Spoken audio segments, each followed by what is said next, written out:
لە ماوەی 24 ساعتی ڕابردوو شەپۆڵێکی سەرما و بارانبارین ڕووی لە باڵەکایەتی کردووە.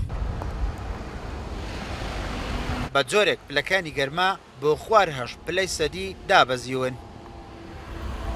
باڵەکایەتی یەکێکە لەو ناوچانەی کە زووتر زستانی لێدادێت بە حکمیەوەی کە ناوچەیەکی کوێستانیە کەوتۆتە نێوانی چیابەرزەکانی هەڵگورد و حەساری سەکران و قەندیل و ئەو زنجیرە چیایانە. ئێستا پلەی گەرما بەرزترینی 18 و 20 و نزمترینی پلەی 8 پلەی سەدیە ئێستانەکانە سەرما.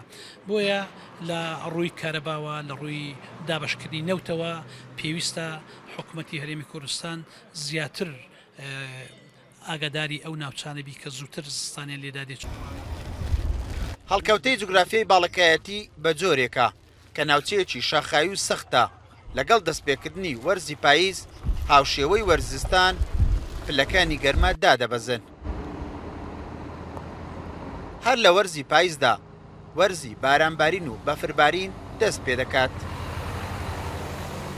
نزیکبوونەوەی وەرزستان لە دەڤەری باڵەکایەتی کاریگەرێکی ڕاستە و خۆی هەیە لەسەر ژیانی هاوڵاتیان بە جۆرێک کە بەرەو سەرما ئەڕۆین ژیانی هاوڵاتیان بەرەو ناخۆشی ئەڕوا بە نەبوونی سوتەمەنی یانەوەتا بە لە ناوچوونی کشتتوکاڵ و بەروبوومەکانیان کە کاریگەرێکی ڕاستە و خۆی ئەبی لە سەرداهاتی خەڵکی لە دەبەرەکە.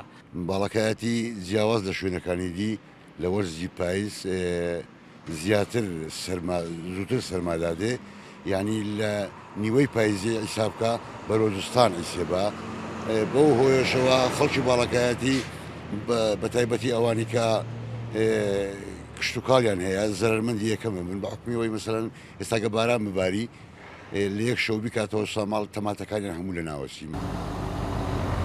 دانیشتوانی سنوورەکەش وەک هەمیشە ساڵانە داواکاریان هەیە لە حکوومەتی هەرێم هەم لە پێدانی کارەبای زیاتر هەمیش بەدابینکردنی بڕێکی پێویست لە سوتەمەنی بۆیان بۆ ئەوەی لە بڕی سوتەمەنی ڕوو لە داربڕین نەکەن. کەمتر لە مانجێکە وەرزی پاییز دەستی پێکردووە، بەڵام لە باڵەکایەتی بەبوونی باران و بەفربارین لە بەرزاییەکان هاوکات دابەزینی پلەکانی گەرما ئێستا وەرزی زستانە لەو ناوچەیە. هاوڵاتیانی ناوچەکەش داواکارن حکوومەتی هەرێمی کوردستان بە پێدانی زیاتری کارەبا و دابینکردنی سوتەمەنی هاوڵاتیانی ئەو ناوچەیە بەسەر بکاتەوە. ئیسماعیل عوسمان، کورسات نیوز، باڵەکایەتی.